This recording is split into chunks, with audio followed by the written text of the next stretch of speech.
tardes a todos.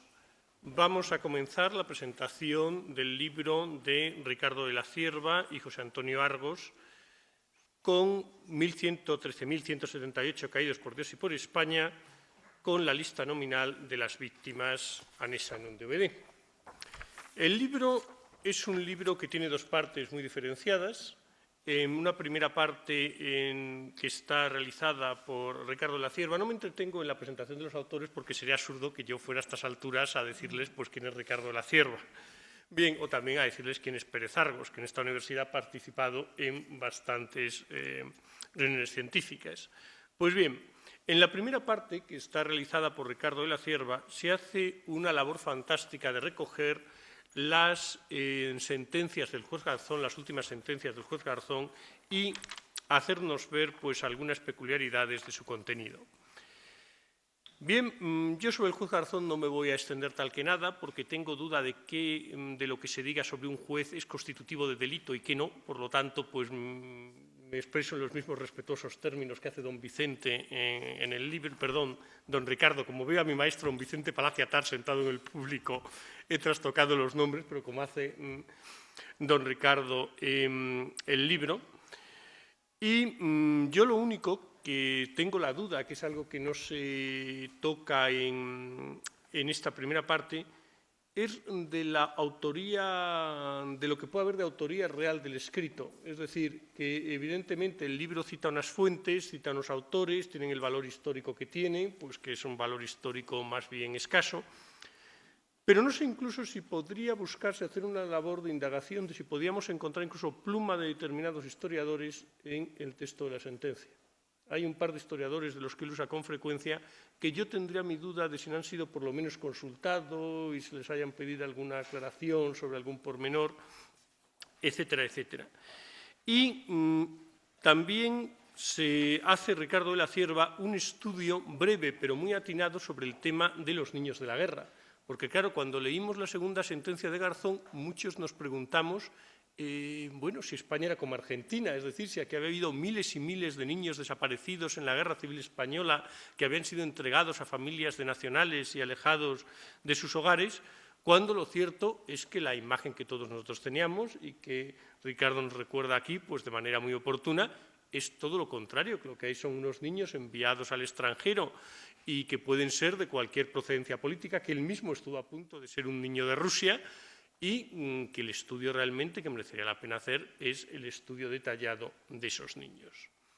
Pues bien, esa es la primera parte del libro, y la segunda parte del libro, yo les hablo muy brevemente del libro porque para eso tenemos a los autores, y la segunda parte del libro es la realizada por José Antonio Argos. Es una segunda parte que en buena medida me resulta familiar, porque como él recuerda, en su origen está en un congreso que se celebró en esta universidad sobre la otra memoria. Es la primera vez que él presenta un avance del estudio que realiza sobre los libros de muertos habidos en el santuario de la Gran Promesa en Valladolid. Antes nos hace una introducción señalando cómo se ha ido cambiando la visión que se tenía de la guerra civil desde la época de los comienzos de la transición hasta nuestros días.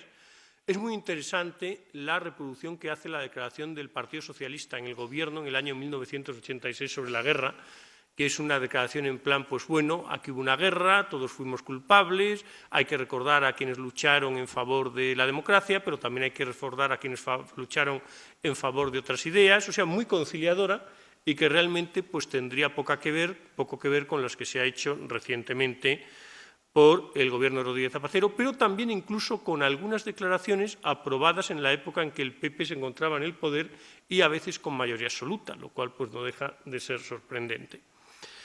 Y también algunas otras iniciativas que tuvieron el apoyo del Partido Popular, como la nacionalización de los miembros de las brigadas internacionales.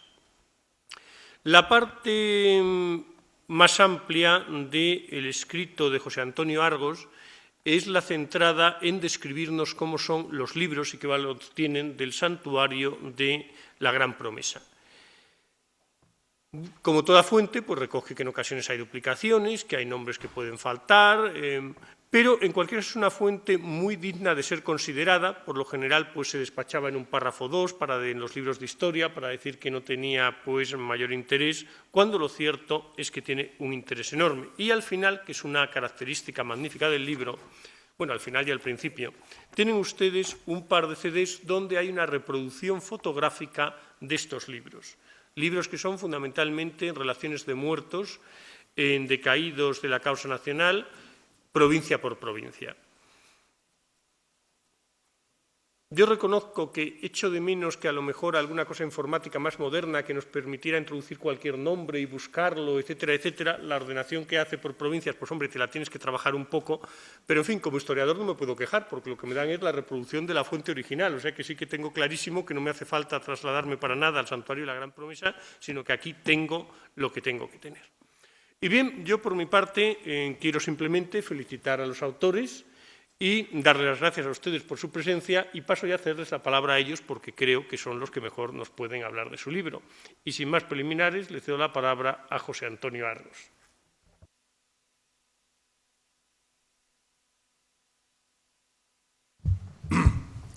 Y como siempre acostumbro a decir, unas advertencias previas. Yo estoy caminando dentro del año 86 de mi existencia y estoy muy sordo. Mi vista deja bastante que desear y mi cabeza me sorprende de vez en cuando con olvidos. Así es que vamos a ver cómo sale todo esto, que no es una conferencia, sino tan solo algunas pinceladas históricas. Inversamente a lo que en el libro hago acerca de los héroes y mártires de la España nacional, hablaré primero del santuario y de los álbumes, después de los datos que de ellos se pueden deducir, y finalizaré con unas consideraciones acerca de la obra de Franco. Los antecedentes, un poquito de historia. Los antecedentes del santuario se inician en 1567, cuando los jesuitas fundan en Valladolid una segunda casa dedicada a estudios, que contaba con una iglesia, en la que el 13 de mayo de 1733 un joven novicio jesuita, el hermano Bernardo Hoyos, tuvo unas visiones en las que Jesucristo le daría a conocer la gran promesa: reinaré en España y con más veneración que en otras muchas partes. Este acontecimiento tan espiritual ocasionó en España una gran devoción al Sagrado Corazón, pero expulsados los jesuitas en 1767, los proyectos se ralentizaron y la Iglesia de las Apariciones se entregó a la diócesis de Valladolid, que la convirtió en parroquia.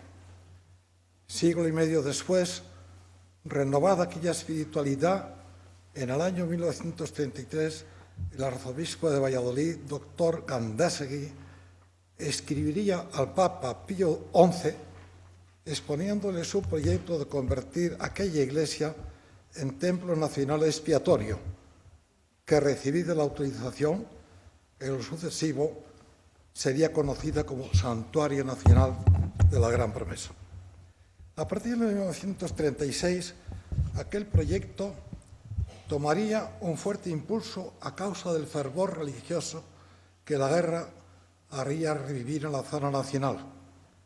Y en mayo de 1937 comenzaría la historia de los álbumes, cuando Pío XI, al recibir del cardenal primado doctor Gomá el primer volumen de la historia de la persecución religiosa en la diócesis de Toledo, dijo: son verdaderos mártires, y todas las diócesis españolas que los han tenido debieran publicar estas relaciones históricas de la persecución, porque este periodo de la historia, si bien es doloroso por las devastaciones y los muertos, es glorioso por los martirios para las respectivas diócesis.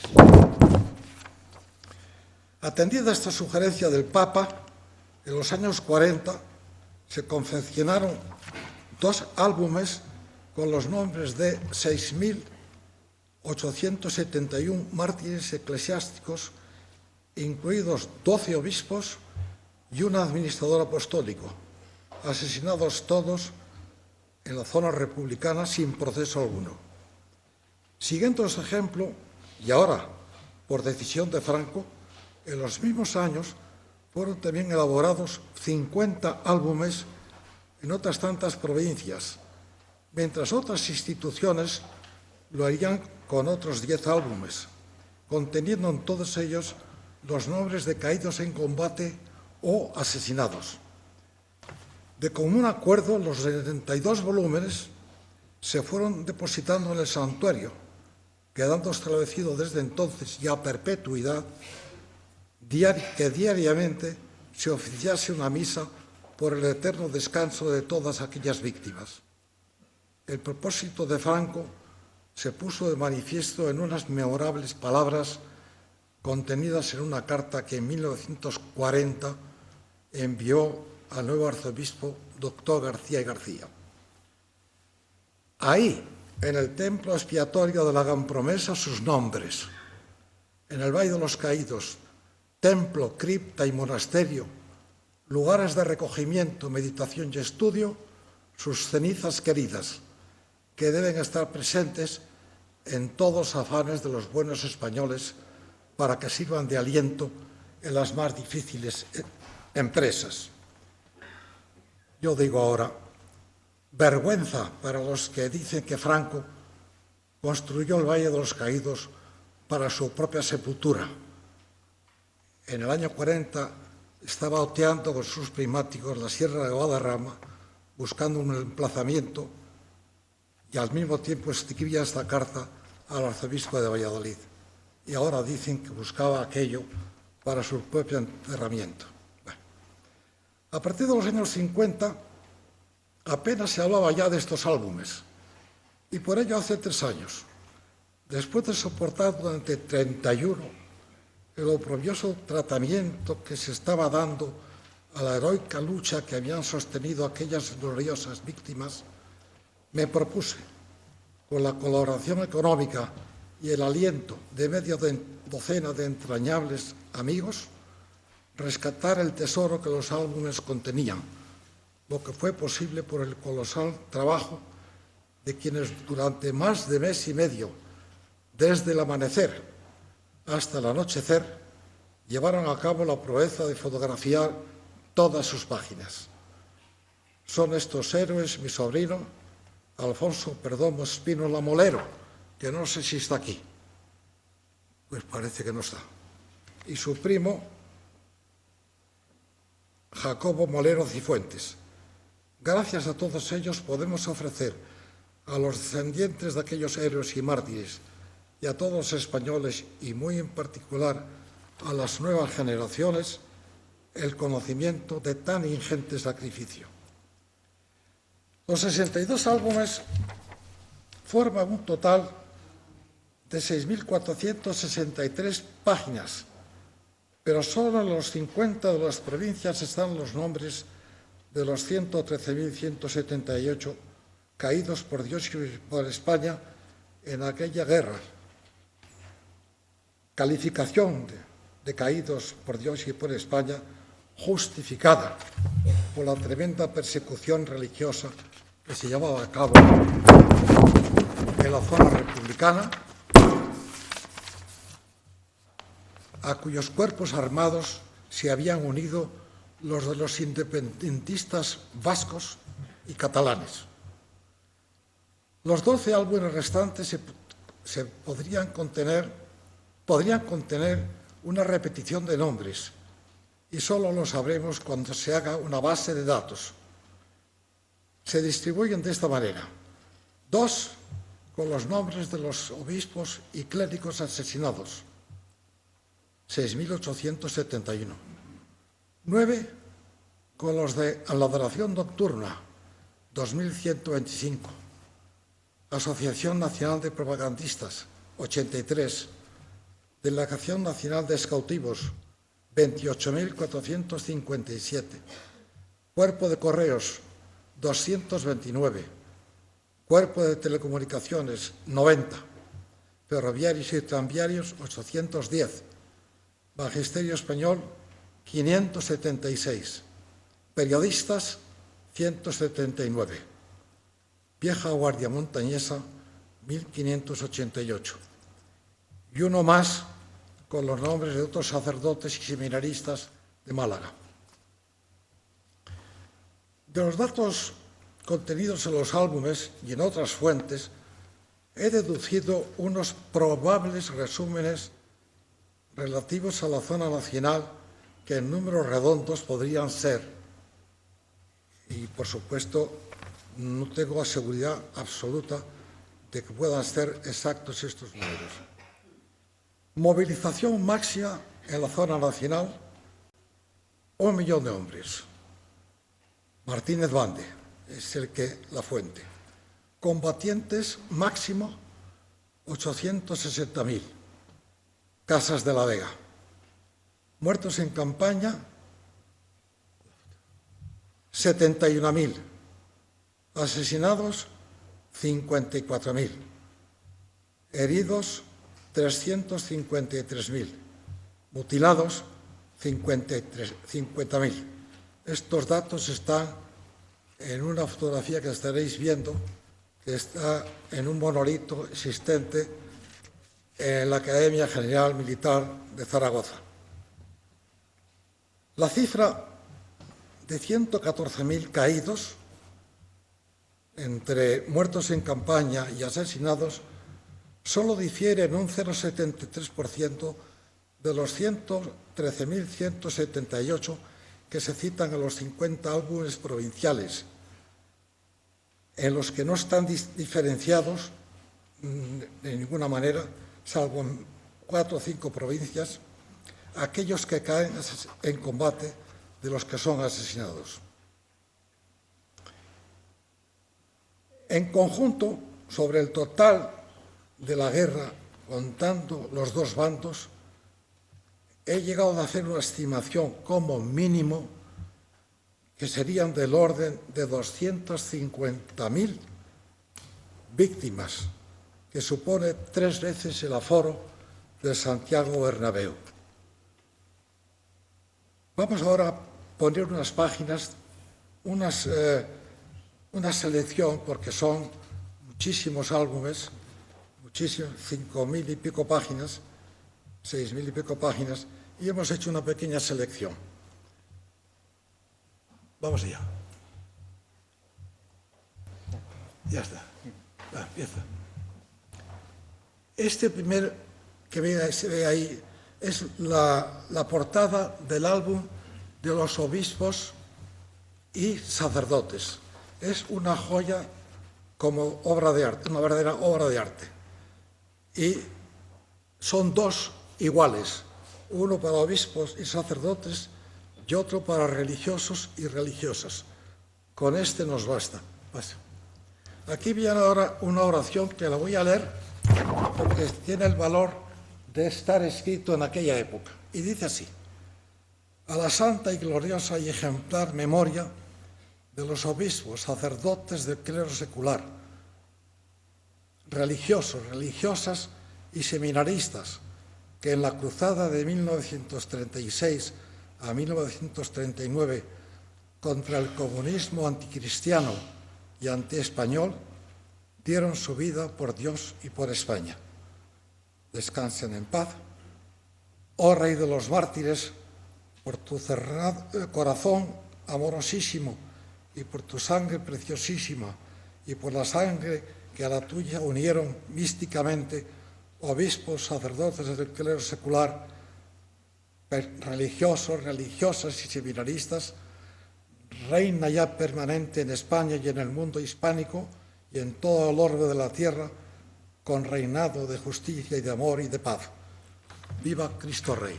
Año 1940. Ahora vamos a pasar rápidamente porque no se puede leer detalles. Esos son los nombres de los obispos, la primera página.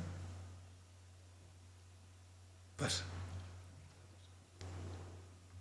Después, Esta es otra oración ya del segundo álbum de los religiosos.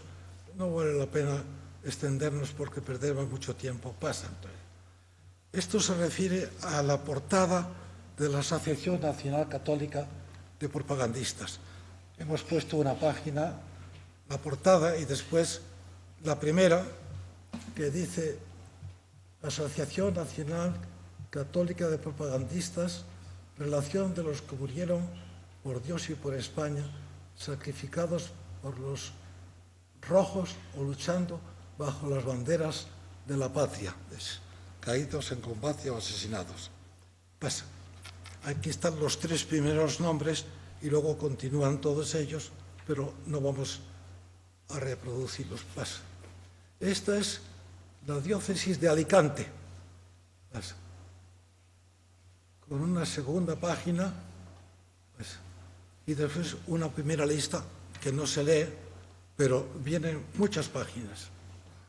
Luego tenemos la de Bilbao. Aquí están diferenciados los asesinados de los caídos en combate. He puesto los datos de Ondarroa, donde están arriba los asesinados y luego los muertos en combate. Pasa. Tenemos ahora Navarra. Y dice, como recuerdo a la gesta heroica de Navarra en el movimiento nacional y homenaje a quien tan reciamente atesora las virtudes de la raza, concedo a la provincia de Navarra la cruz laureada de San Fernando, que desde hoy deberá grabar en sus escudos. Franco. Pues aquí vienen unos pueblos, unos caídos en dos pueblos diferentes y nada más. Pasamos a Salamanca. En Salamanca, gracias por vuestro ejemplo. Están perfectamente diferenciados los caídos en combate de los asesinados. Es un ejemplo a la página que viene ahí. Pasa. Esta es una joya en cuanto a su confección. Se refiere a la provincia de Segovia, pero no se puede apreciar porque tenemos el proyector muy alto y no se ha podido ajustar para verlo con nitidez. Bueno, pasa. Y son los pueblos, una muestra de los pueblos de Segovia. Sigue. Zamora, pues, con la misma relación. Y ahora venimos a Madrid y vamos a poner una página de los caídos de Madrid con el nombre destacado que hemos hecho para esta proyección del padre de Ricardo, que como sabéis está en un proceso de beatificación. Nada más. Con esto acabamos. Bueno, vamos de tiempo. Bueno, un poquito más. Ahora, quería hablar un poco de Franco y decir a las nuevas generaciones que comprendo las dificultades que tienen para conocer lo que realmente fue su obra, pero he de renunciar a exponer abundantes consideraciones y me voy a limitar a unas pocas pinceladas a modo de consideraciones.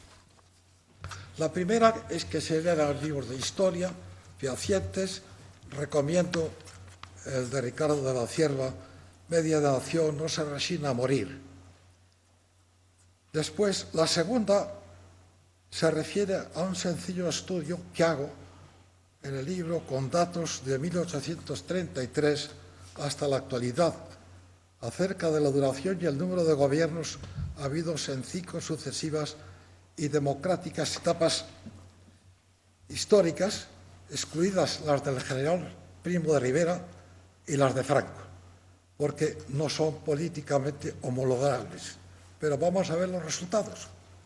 Pon el gráfico. En ese gráfico, que es un resumen, una síntesis, uno mucho más extenso que está en el libro, nos encontramos reinado de Isabel II, 33 años, 60 gobiernos, sí, 60 gobiernos, una duración media de 7 meses cada gobierno. Revolución, Amadeo I y República, el sexenio, 22 meses, 3 meses y medio por gobierno. Restauración y Constitución del 76, 61 meses, 9 meses y medio por gobierno. Segunda República, 19 meses, 3 meses, 22 de media de gobierno.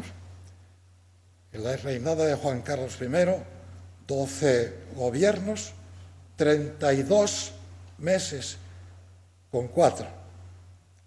Yo me pregunto,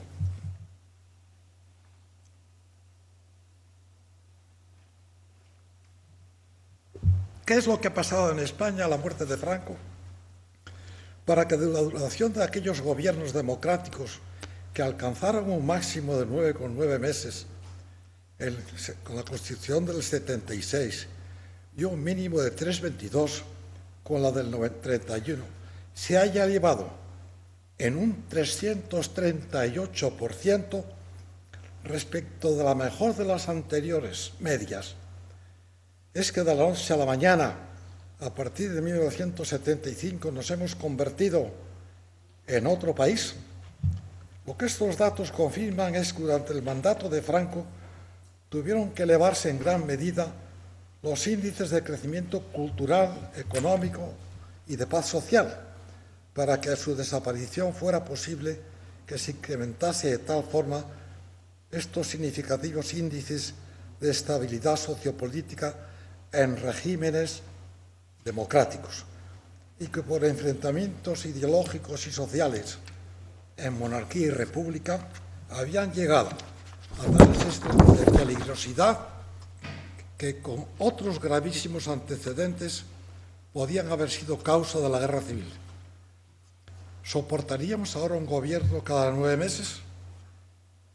¿Avala la eficacia socioeconómica del régimen de Franco el que en 1975 el índice medio de la convergencia con Europa era del 79%?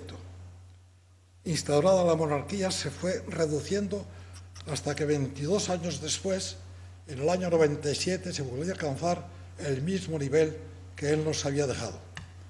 Es por eso que José María de Areilza pudo recorrer Europa, ha argumentado acertadamente que España era la 10ª potencia industrial del mundo. Que Franco era un demócrata liberal, hay una cosa que no quiero eludir. Completo de estos datos que acabo de leer es el comentario que Franco hizo al general Bernard Walters en 1971. Mi verdadero monumento no es aquella Cruz del Valle, sino la clase media española. Cuando asumí el gobierno no existía. La lego a la España de mañana.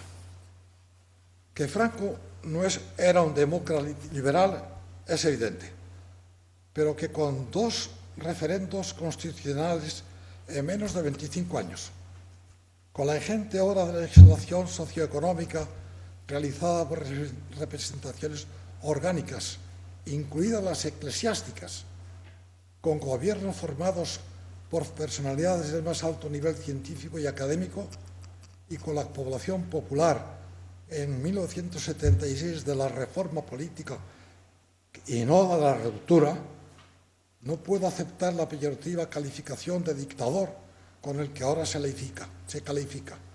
Solzhenitsyn, cuando estuvo en España en el año 76, ya dijo claramente: ustedes no saben lo que es una dictadura. Bueno, quedan 2 páginas. La tercera consideración es que se le censura a Franco que, finalizada la guerra, instaurase un régimen totalitario, como así fue. Pero aparte de tener que ponderar el contexto internacional de la época, ¿qué otra decisión podría haber adoptado durante la guerra y posguerra mundiales que siguieron a la nuestra? ¿Hacer caso omiso de la victoria y de los ideales de los caídos para volver al culpable pasado, según Ortega y Gasset, que decía en el año 14: la restauración fue un panorama de fantasmas. En el año 30 es para vomitar la historia de los últimos 60 años de España. y en el año 31 la monarquía de Sagunto era una asociación de grupos parasitarios. Era Ortega. La cuarta es que en el exilio de la familia real no lo decretó Franco, al que sí se le culpa, sino la Segunda República, que lo hizo con carácter de perpetuidad. Lo que se hizo fue restituir a todos sus miembros los bienes de los que fueron despojados, al tiempo que les dio pasaporte diplomático español, con excepción de las infantas ya casadas con súbditos extranjeros. Distinto es que algunos les indujeran a solicitar el trono como condición para volver a España en calidad de reyes democráticos. A la postre, también Franco, sin abdicar de sus principios, nombraría rey al príncipe don Juan Carlos de Borbón. Bueno, hay aquí una última consideración, saltando la otra, que no querría dejar de decirla. Se refiere a la llamada Ley de la Memoria Histórica, que con la ratificación de la condena del alzamiento nacional aprobada por unanimidad en la Comisión Constitucional del Congreso de los Diputados el 20 de noviembre del año 2002 y los recientes autos del juez de Arzón, prácticamente sobre lo mismo, de hecho, pudieran acaso suponer la condena política y jurídica del régimen anterior, lo que parecería un total disparate, dado que la comunidad política internacional le tenía reconocido como el legítimo de España y que, como tal, había presidido el Consejo de Seguridad de la ONU. Otra cosa serían las maniobras de la Internacional Socialista. Tal situación, por otra parte, podría inducir a pensar si semejantes condenas pudieran implicar la ilegitimidad de Franco para designar como futuro rey de España a don Juan Carlos de Borbón y Borbón, lo cual sí que sería una verdadera locura. Y con estos tristes y dolorosos pensamientos termino mi intervención y les agradezco mucho su atención.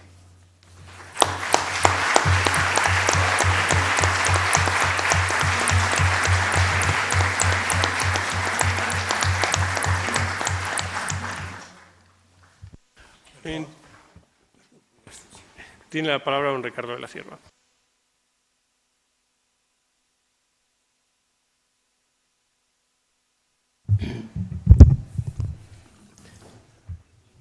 Magnífico y excelentísimo señor rector, excelentísimos señores, señoras, señores, queridos amigos,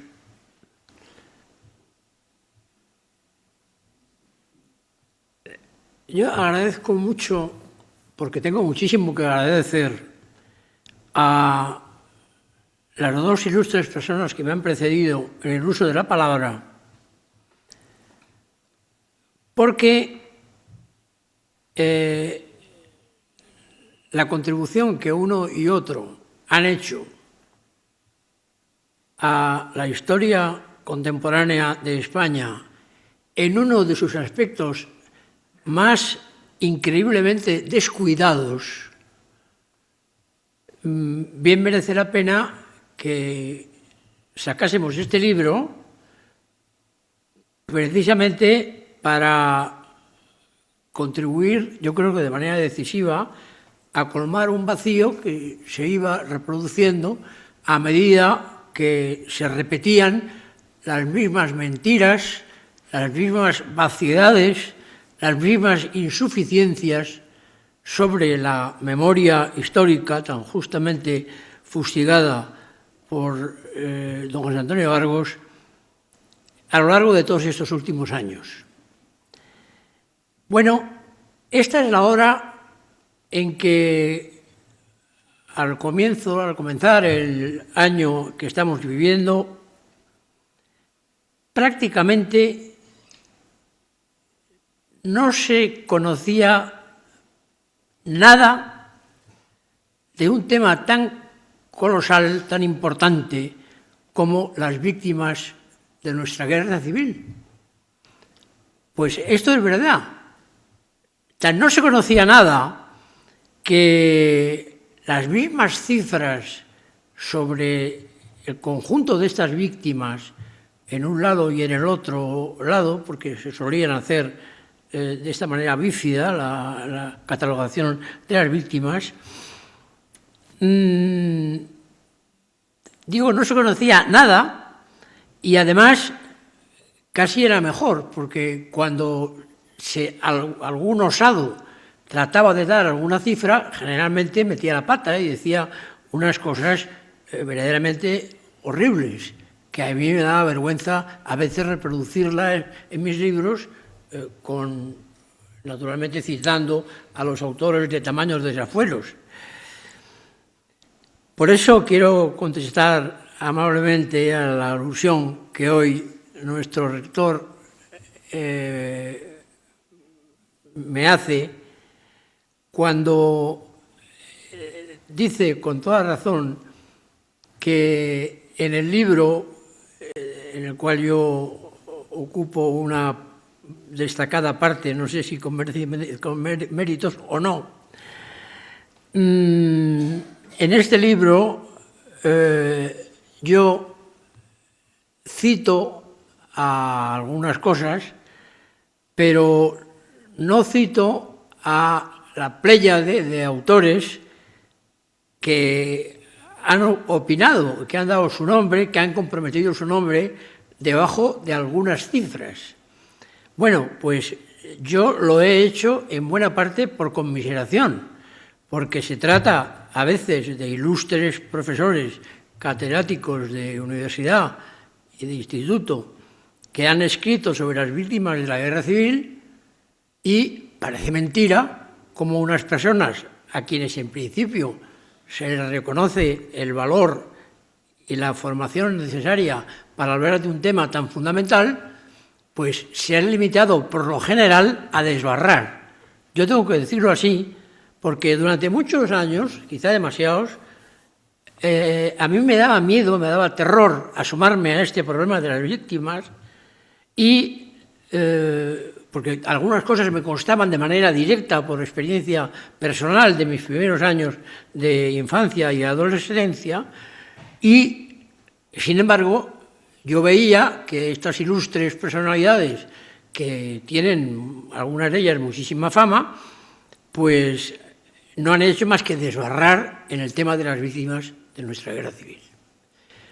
Creo que nosotros, hablo de los dos autores de este libro y también del propio rector de esta universidad, que ha tomado muy seriamente, tan seriamente como para dedicarle un congreso importantísimo, del cual se hablará para siempre, porque es seguramente el congreso sobre la guerra civil y la república más importante que se ha publicado jamás en España, dentro y fuera de España. Bueno, el caso es que en la famosa Carta Colectiva de 1937, publicada el día 1 de julio, fiesta de la Preciosísima Sangre del año 1937, por casi todos los obispos españoles que habían sobrevivido al estallido de la guerra civil. Digo casi todos porque algunos no habían sobrevivido. En aquel momento había ya 12 obispos. Al final de la guerra habría uno más fusilado, el de Teruel, que fue capturado y fusilado al borde de la frontera franco-española en los últimos días de la guerra civil en Cataluña. Y, bueno, lo cierto de verdad es que los señores obispos, que en general tenían muy buena información sobre las causas del estallido de nuestra guerra civil, y en muchos casos, en muchos párrafos de su carta colectiva aciertan de pleno, como por ejemplo cuando hablan de que la guerra civil española fue como un plebiscito armado en contra de los desmanes del Frente Popular. Es una frase preciosa y además real. Un plebiscito armado, porque eso fue.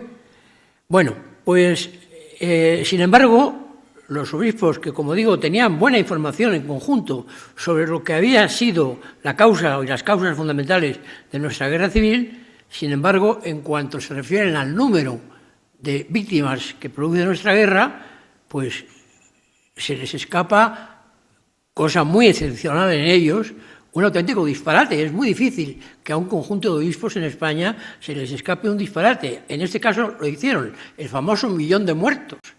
Es una cita de la Carta Colectiva del Episcopado Español. Pues no hubo tal 1.000.000 de muertos, gracias a Dios. Los historiadores hoy más serios, de uno y otro bando, no se ponen de acuerdo del todo en cuanto a las cifras, pero hoy ya hay una especie de consenso en afirmar que el número de víctimas producidas en uno y otro bando de la guerra civil en conjunto, tanto por muertos en combate o muertos después de sus heridas, como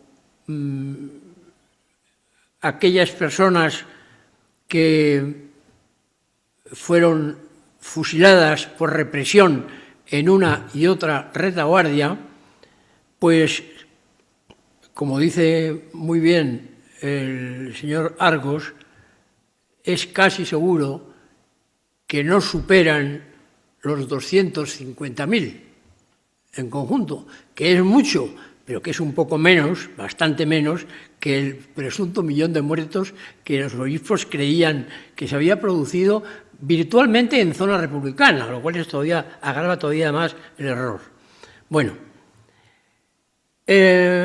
nosotros, digo nosotros hablando de los dos autores del libro, hemos llegado prácticamente una vez más a un acuerdo sobre la cifra de muertos durante nuestra guerra y hemos llegado al acuerdo de que son aproximadamente, pues, como máximo 300.000, quizá 250.000, lo cual es una cifra terrible, pero no tan terrible como el 1.000.000 de muertos famoso. Bueno, esto es un primer consenso en el cual hoy día estamos de acuerdo muchos historiadores, no todos. Hay historiadores, algunos universitarios, alguno tan importante como el profesor Tamames, que solamente para los muertos por represión en la zona nacional, es decir, en la España pacificada después del 1 de abril de 1939, pues cree el señor Tamames que la cifra es inmensa, es que puede rebasar los 700.000. Como emplea varias cifras, pues no me atrevo a decirlas todas, pero en algunas todavía es más exagerado, pero en otras habla de 700.000 muertos por represión en zona nacional. Es una cifra absolutamente disparatada que no tiene ningún fundamento, porque es que además por argumentos demográficos se puede saber que eso es imposible. Bien. Entonces, a mí me parece que lo primero es ponernos un poco de acuerdo con estas cifras, estas grandes cifras de orden general acerca de las víctimas de nuestra guerra. Aunque parezca mentira, sigue sin ser fácil. Sigue habiendo una discrepancia atroz entre autores y autores sobre el conjunto de estas cifras. Pero vuelvo a decir que en los últimos años que se ha estudiado este tema con un poco más de seriedad, se ha llegado a la conclusión de que el número total de víctimas producidas por todos los conceptos de la guerra civil entre los dos bandos no supera los 300.000, desde luego, y probablemente no supera los 270.000 muertos en los frentes y en retaguardias y en todo tipo de muertos, por ejemplo, un número relativamente muy pequeño, que fueron los muertos por bombardeos, que son muy pocos relativamente, es una cifra insignificante en comparación con otras cifras, por ejemplo, la represión en alguna de las zonas. Bueno, yo tengo que agradecer, por tanto, al señor rector de esta universidad que acogiera con tanto interés aquel magnífico congreso que varias de las personas que estamos aquí presentes participamos, entre ellos el señor Argos y yo mismo, y otros cuantos más, algunos de fama universal. Y doy también las gracias al señor Argos porque ha realizado un servicio a la historia que él, sin ser historiador profesional, sin embargo, ha realizado un servicio a la historia de todos los españoles que a mí me parece admirable y lo quiero reconocer aquí una vez más. Sin que sepamos cómo, a final de los años 40, el tema fundamental de las víctimas de la guerra civil en uno de los bandos, concretamente el bando nacional, estaba ya estudiado, investigado y publicado no de manera, digamos, pública, perdón la redundancia, pero sí las cifras estaban dadas y nadie las conocía, porque todo el mundo pasaba por Valladolid, veía a veces los álbumes del Santuario de la Gran Promesa, a los cuales se refiere luminosamente el señor Argos en su comunicación al Congreso y luego al presente libro. Y bueno, pues sabíamos ya unas cuantas personas, bastante pocas, pero unas cuantas, a final de los años 40, que por iniciativa de dos papas, el Papa Pío XI y el Papa Pío XII, que luego transmitieron los dos papas sucesivamente al cardenal Gomá, y este habló con el general Franco a partir de los primeros años 40, y el general Franco se echó las manos a la cabeza y dijo, pero ¿cómo es posible que este trabajo esté ya hecho y sin embargo pues no se preocupó a nadie de publicarlo? Pues todavía tenía que pasar tiempo, esto en el año 42, pasar tiempo para que muriera el general Franco, y tampoco, una vez muerto el general Franco, tampoco se hizo la publicación de estas cifras. Hay algunas alusiones, algunas publicaciones, pero muy insuficientes. Bueno, en este libro hay una contribución fundamental que se debe al señor Argos y al equipo, a lo cual él califica a veces de heroico, y como investigador de la España contemporánea no me importa nada decir que tiene razón, que el trabajo que realizaron a las órdenes del señor Argos su equipo de informáticos, de jóvenes historiadores, etc., durante varios meses, recientemente, hace muy pocos años, pues tiene una importancia enorme. ¿Por qué tiene importancia enorme? Pues porque ese trabajo consiste en redescubrir los álbumes que están en el Santuario de la Gran Promesa de Valladolid, redescubrirlos, reestructurarlos y luego fotocopiarlos, es decir, fotografiarlos, que era el procedimiento que entonces más seguro podía ser. Bueno, pues estos álbumes, 60 y tantos, pero de los cuales hay un álbum por cada una de las provincias españolas, en alguna de las provincias hay 2 álbumes, y luego después hay también una serie de álbumes independientes de algunas instituciones o entidades que a mí me han preocupado de manera especial como español. porque es tremendo que la Asociación Católica Nacional de Propagandistas, tan vinculada a esta casa, y al CEU, en el cual estamos en este momento, pues la Asociación de Propagandistas forma parte de uno de los álbumes que se dedican a esto en el Santuario de la Gran Promesa. Bueno, y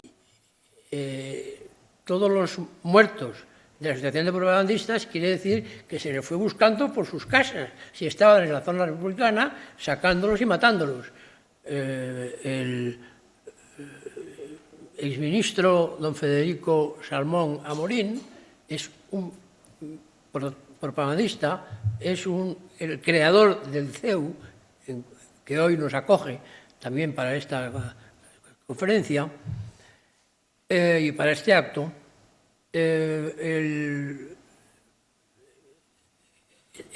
Tanto el CEU, como digo, como la Asociación de Propagandistas ofrecen un florilegio impresionante de muertos exclusivamente por odio a la fe, por su condición de miembros de la Asociación de Propagandistas. El propio fundador del CEU, exministro de la República, señor Salmón Amorín, cuya biografía, preparada por dos de sus nietas, yo estoy colaborando un poco, quizá coordinando la publicación, pero ellas son las que tienen el mérito de haber encontrado toda esa documentación. Yo tengo que avisar, que advertir ya con tiempo, varios meses antes de que aparezca, yo creo que hacia el principio del curso próximo, que esta relación de víctimas que aparecen en la Asociación de Propagandistas, encabezada por el propio don Federico Salmón, que fue asesinado en Paracuellos a unos metros de mi propio padre, el mismo día, a la misma hora, el 7 de noviembre de 1936, pues a mí me impresionó muchísimo que personas pues, que se dedicaban a su trabajo honrado, sin más, que tenían o no una dedicación política, generalmente no, pues estas personas fueran perseguidas y murieran en odio a la fe. Ahora, como saben ustedes, está en curso de estudio avanzado ya la causa de beatificación de, bueno, en varios casos esta beatificación ha llegado ya a buen término en lo que se refiere a los mártires de Paracuellos del Jarama, pero casi todos los mártires beatificados, todos no, pero casi todos, hasta este momento, y algunos canonizados, son mártires religiosos, religiosas y hermanos en una orden religiosa. Pero ahora existe en la diócesis de Alcalá un proyecto ya muy avanzado de una segunda tanda, que puede ser, no sé si 500, la cifra la he oído de lejos y tal vez no la he captado bien, pero en fin, quizá 500 beatos más, que además en su gran mayoría van a ser seglares. Y entre ellos está seguramente don Federico Salmón Amorín, que, como decía hace un momento, fue fusilado al lado de mi padre y por motivos exactamente iguales, es decir, por Dios y por España, en noviembre del año 1936. Bien, pues, ¿cómo al lado de estas personas, algunas de clase elevada o alta clase media, otras modestísimas, por ejemplo, me parece que son 6.000 muertos por represión en zona roja pertenecientes a la adoración nocturna? Fíjense ustedes, unas personas, hombres, mujeres, niños a veces, porque hay muchos casos de niños que son miembros de la adoración nocturna y el único crimen que han cometido, porque no fueron juzgados por ningún otro, ni tampoco por este, porque no fueron juzgados por ningún crimen, pues estos difuntos, estos muertos, estos auténticos mártires, mueren exclusivamente por Dios y por España, por ser miembros de la adoración nocturna, que es una asociación verdaderamente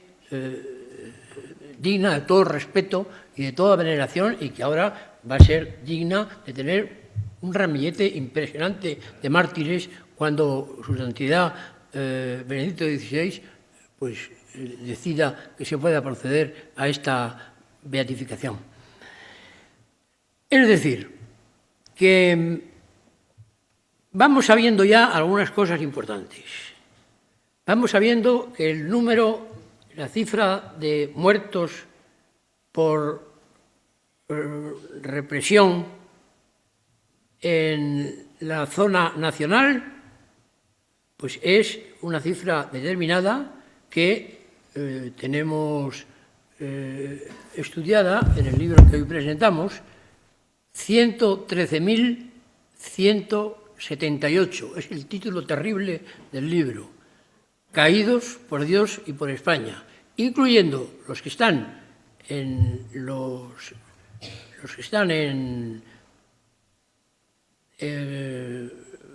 muertos en el frente y los muertos por represión, que son muchos más. Curiosamente, la causa general son dos cosas, lo repito muchas veces. Primero, un libro importante, pero muy incompleto, que se titula así, La causa general, y que ahora va a tener una tercera edición dentro de muy poco, y es la causa general como libro, que como digo es importante, pero no es lo más importante. Y lo más importante es la causa general como archivo. Es un archivo importantísimo que antes era una parte del Ministerio Fiscal en el Ministerio de Justicia y hoy día forma parte de la Dirección General de Archivos y Bibliotecas del Ministerio de Cultura. Bueno, pues en este importantísimo archivo de la causa general, esto es mucho más importante que el libro llamado Causa General. ¿Por qué? Pues porque, aunque en el libro de la causa general, como tal libro, que tiene estas 3 ediciones que van a ser enseguida, tenemos la cifra importantísima de 80.000 muertos, que es más o menos los que hubo por represión en zona nacional, pero en el número de muertos, no por represión, sino por caídos en la lucha, en combate, en los frentes, pues es bastante menor. En conjunto de la represión en los frentes y la represión en las retaguardias republicanas siempre, es este de 113.178. ¿Pueden ustedes creer que hasta este mismo año no se ha publicado en España esta cifra? Esta cifra está obtenida por el señor Argos y sus investigadores. Me pareció tan sugestiva que la puse como título general del libro. Me parece importantísimo que sepamos esta cifra. Bueno, pero vamos a lo siguiente. He hablado de víctimas de una y de otra zona. Y este aquí que cuando estábamos, avanzando ya en publicar cifras serias sobre estos problemas, un personaje, como digo yo, a veces quizá con dureza, pero con una cierta ironía también, de fama universal, no siempre unánime. Me refiero al magistrado don Baltasar Garzón. El señor Garzón, este año que acaba de terminar, el año pasado, 2008, el año 2008, el juez Garzón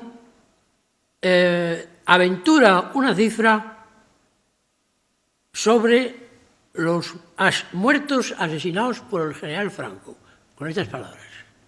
Bueno, los muertos asesinados por el general Franco, según el juez Garzón, pues son 140.000.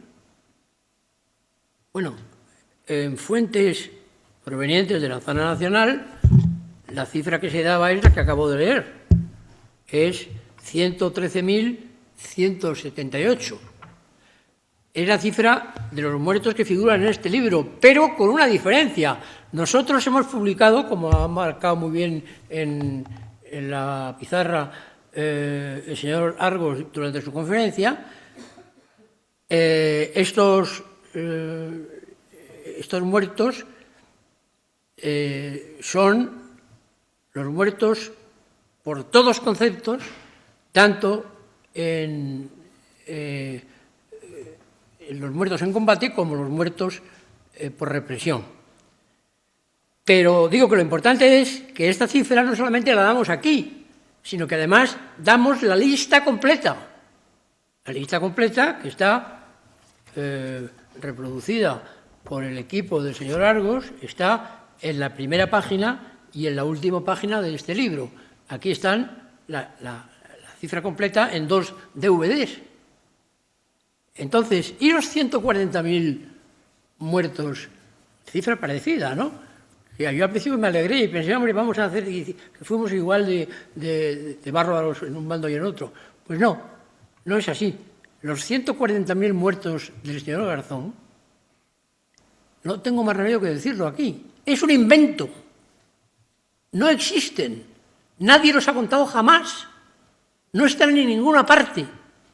Pero bueno, ¿cómo es posible que nosotros, con todo el trabajo tremendo del equipo del señor Argos, hayamos llegado, después de que el trabajo empezó en el año 40 por indicación del cardenal Gomá, del general Franco y de 2 papas nada menos, y ya después eso se quedó allí encerrado en el santuario de la Gran Promesa de Valladolid y nadie se preocupó de ellos? Bueno, pues resulta que ahora viene el señor Garzón y nos dice que no, que los asesinados por el general Franco son 140.000. Bueno, ¿me quiere usted decir un solo nombre? No lo da. Un solo hecho, una sola prueba, una sola lista, no los da. Por eso, yo estoy hoy muy satisfecho, lo digo con orgullo de español, de que las personas que representan al grupo Manos Limpias, que han logrado sacar los colores al señor Garzón y hacer que el Tribunal Supremo acepte para trámite una querella criminal por los disparates que este señor ha proferido en sus famosos autos. Los famosos autos del señor Garzón sobre las víctimas de la guerra están en la primera parte de este libro, en la que firmo yo. Están completos.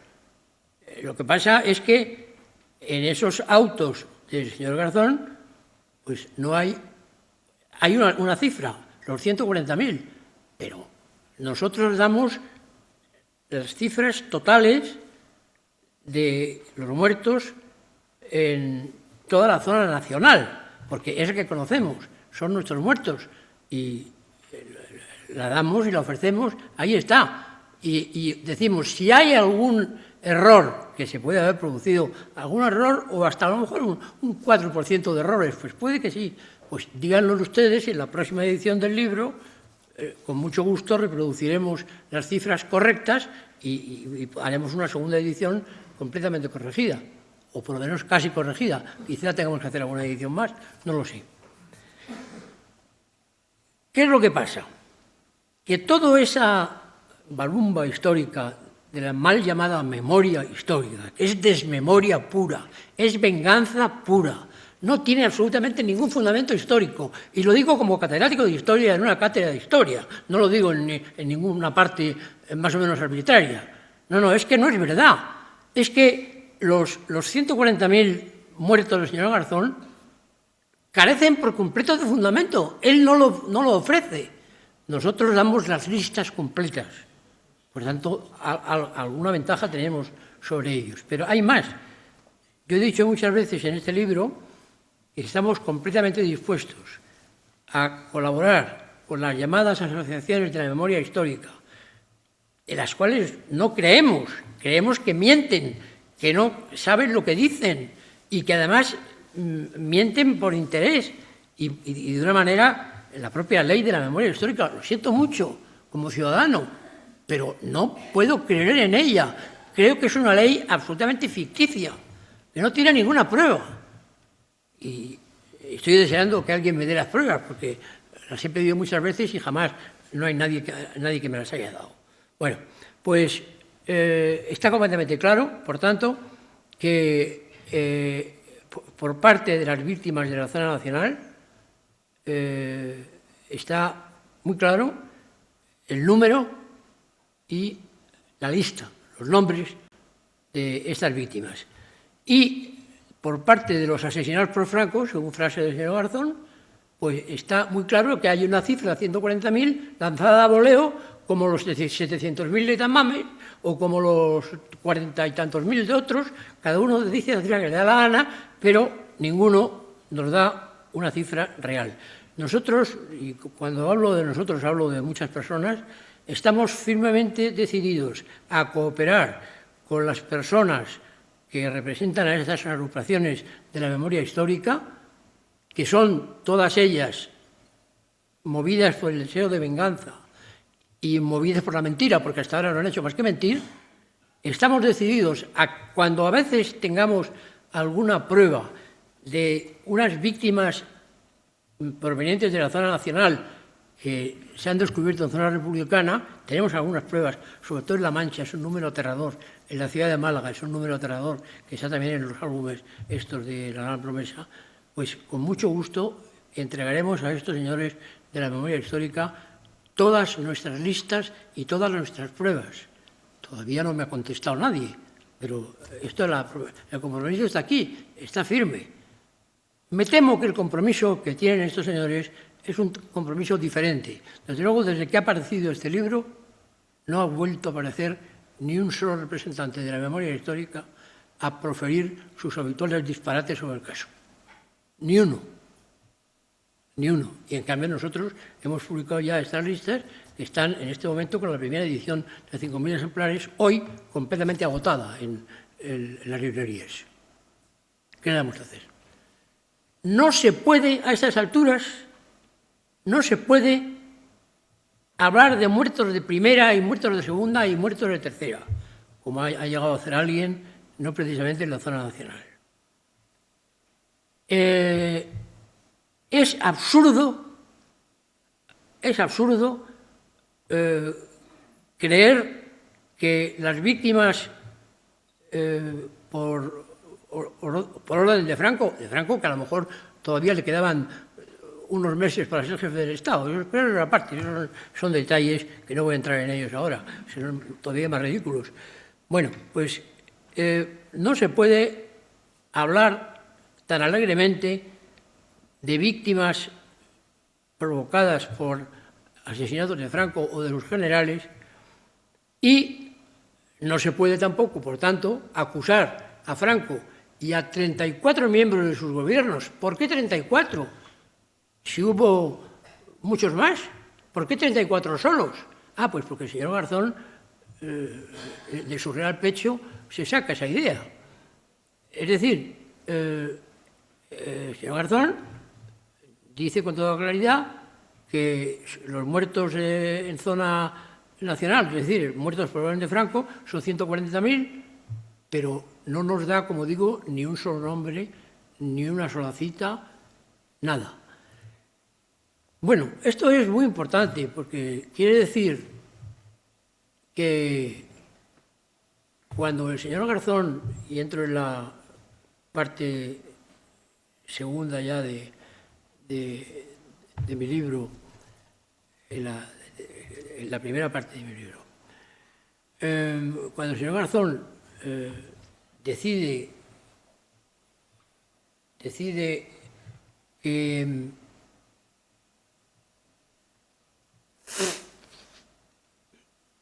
la zona nacional se fusilaba a mansalva, sin juicio previo, y se está haciendo exactamente lo que pasaba en Paracuellos.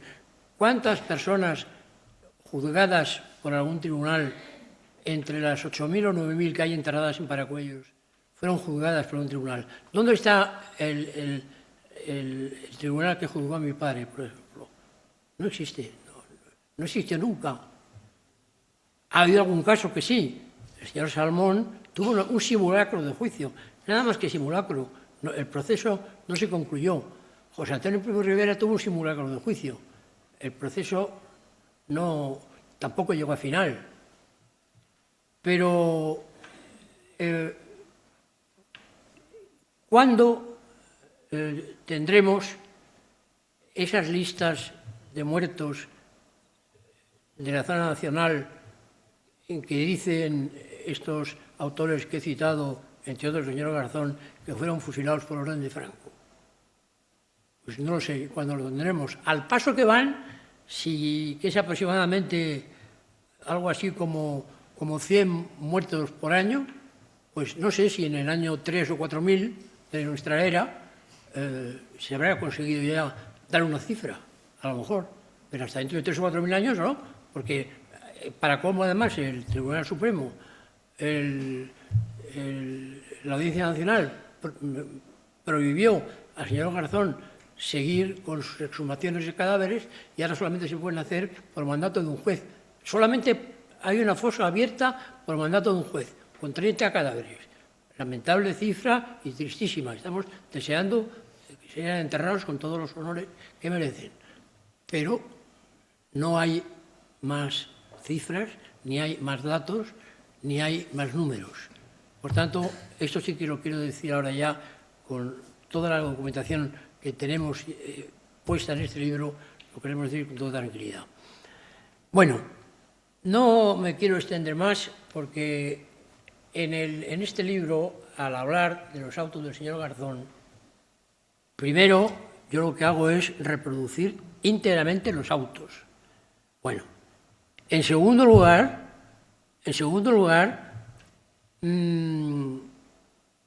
citar los casos en que algunos historiadores del bando republicano y algunos testigos del bando republicano citan también algunos casos, pero pueden ser 20, 30, 50, de ese orden. Pero ¿dónde están los 140.000 que Franco mandó a asesinar? Porque no nos lo dice el señor Garzón en ninguna parte.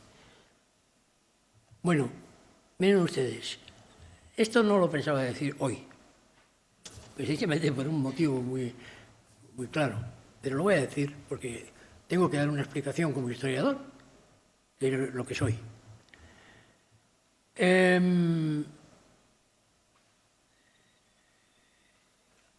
Hoy, 24 de junio, es la gran fiesta anual de una institución llamada Masonería Universal. 24 de junio. San Juan de verano, le llaman los masones. Y San Juan de invierno es San Juan Evangelista, que es el 27 de diciembre. Bueno. Curiosamente, ¿a qué se debe esta obsesión por la memoria histórica que tiene dos autores principales, el señor Garzón y el señor Rodríguez Zapatero? Porque el señor González, Felipe González, afortunadamente no cayó. Él vivió en zona nacional, conocía a sus padres perfectamente y tenía una idea de la realidad de la zona nacional. Bueno, el señor González no cayó en el error de hablar de muertos de primera y de segunda.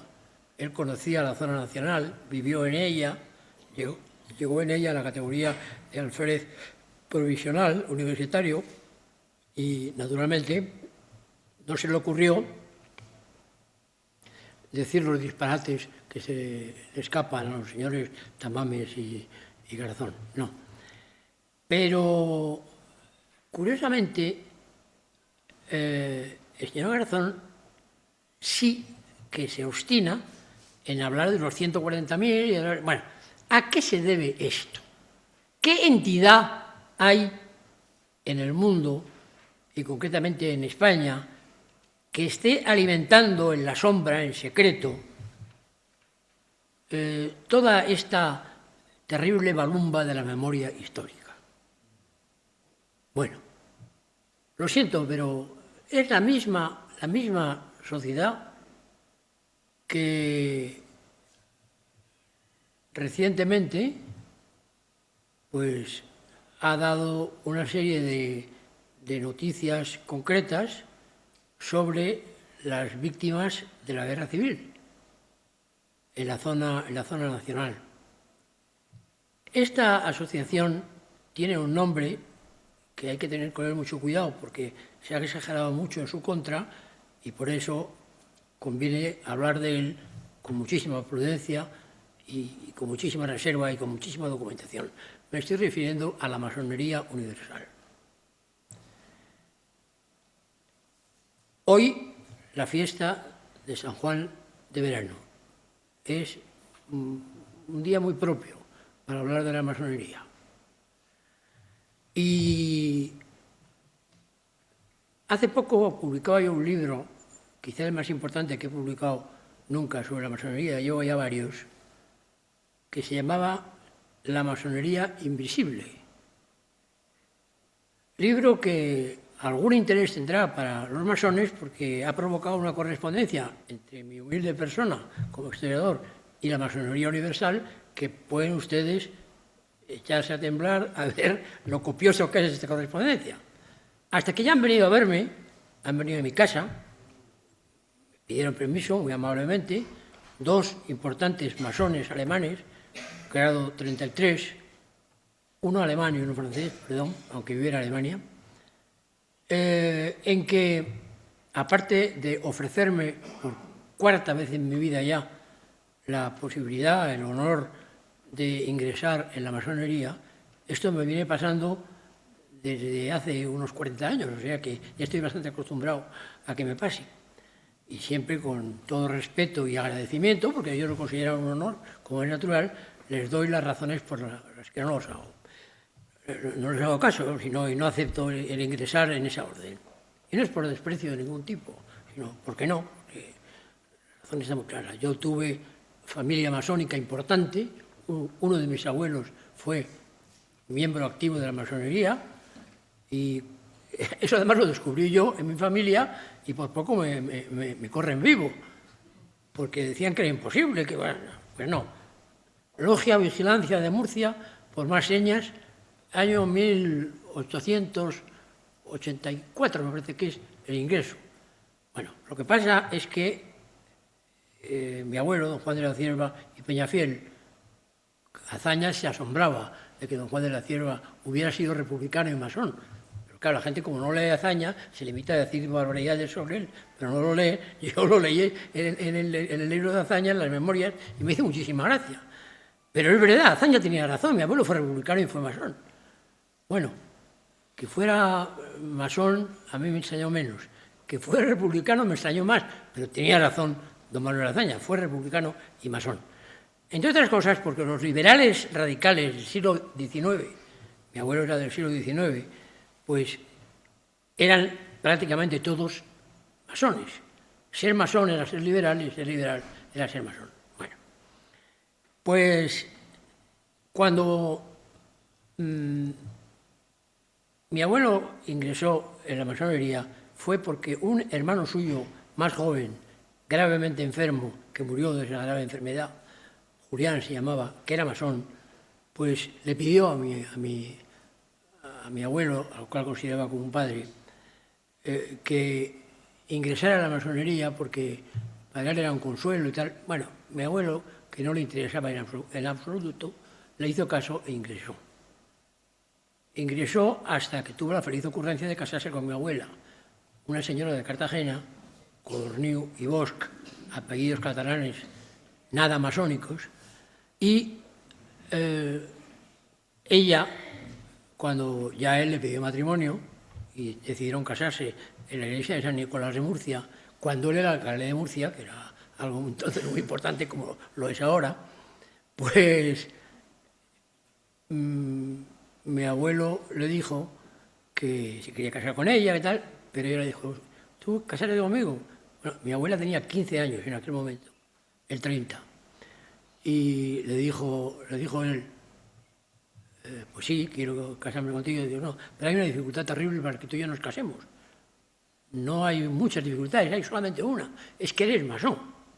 Claro, él se llevó un susto de una niña de 15 años, supiera lo que era la masonería, y le dijo, bueno, pero total, que la señora de Cartagena pues, y catalana le hizo abjurar públicamente en la iglesia de San Nicolás de Murcia, de la masonería. ¿Y cómo se hace eso en la masonería? Lo sé yo por las memorias de mi abuelo. Muy fácilmente, uno deja de pagar. Y cuando uno deja de pagar, los masones le echan. Es el caso de don Mario Conde, lo mismo, el mismo caso. Mario Conde no lo sabe, la gente no sabe, mucha gente no sabe que fue masón, pero yo sí lo sé, porque me lo dijo él, vamos. Y luego además, pues dejó de pagar, y entonces, no por falta de numerario, precisamente, era el conde de los grandes momentos, ¿no? Pero el caso es que los masones le expulsaron de la masonería y decretaron contra él una famosa condena que alcanza del grado tercero, del grado de maestro, que alcanza al masón de tercera generación, cuyo abuelo, o sea, de la primera generación, hubiera abandonado la masonería por cualquier razón. Por ejemplo, no pagar, que es la más corriente, por lo que veo. Bueno, pues mi abuelo dejó la masonería.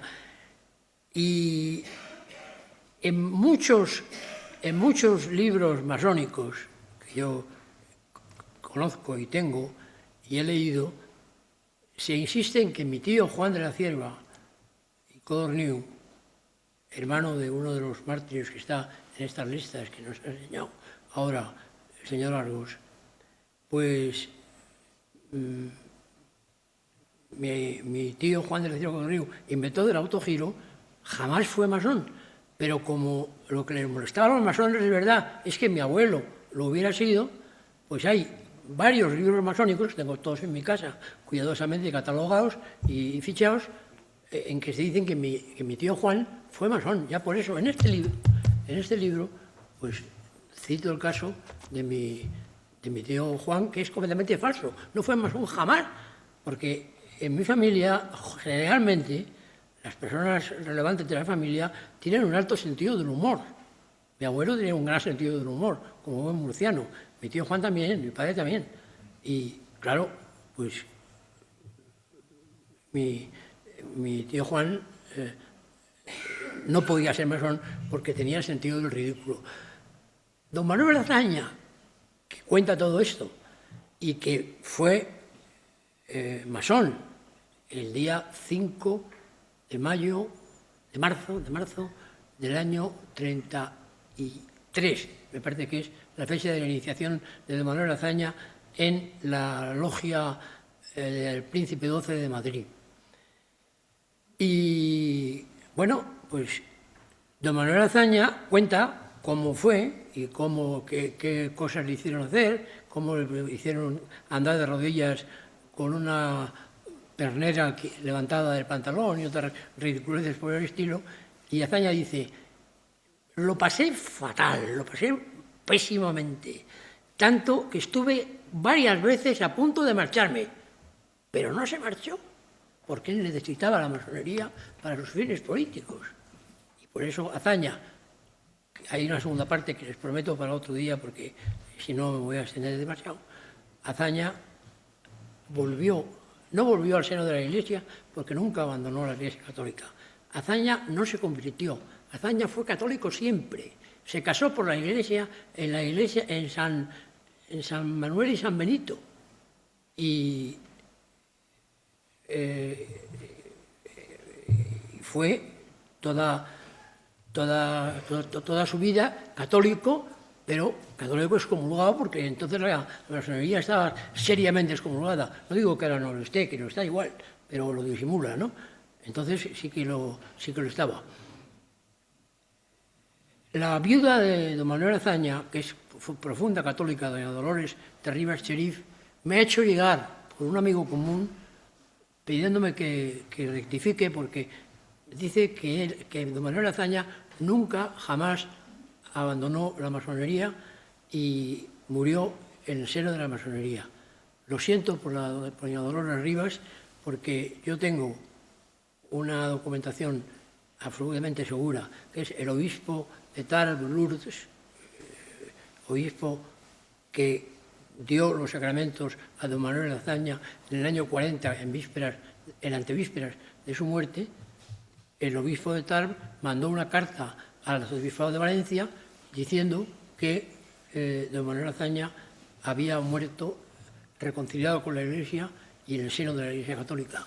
Y yo ya puedo decir a doña Dolores lo que quiera, que yo ante una firma del obispo de Tarbes en el uso de su magisterio, naturalmente creo al obispo y no a doña Dolores. Ella lo haría porque seguramente, porque la pobre señora estaba muy cautelada por el gobierno mexicano, que tenía un interés enorme en que se supiera que Azaña había muerto masón. Pues se equivocaba el gobierno mexicano. Hoy día creo que eso se ha diluido bastante y ya no habría mucho problema, ¿no? Pero, en fin, bueno, no voy a cansarles más con este tema. Me parece que lo que acabo de decir sobre el señor Garzón, sobre la influencia de la masonería, el señor Garzón ingresó en la masonería no hace mucho, me parece que 2 años y medio, una cosa así, en una logia de Tánger, cuyo nombre les puedo dar porque la tengo. Y, claro, eso sí que es serio desde el punto de vista masónico, y el hecho de que yo haya aprovechado la festividad masónica del día me libra un poco en fin, el pequeño excursus que he tenido el honor de dirigirme a ustedes esta noche. Muchas gracias.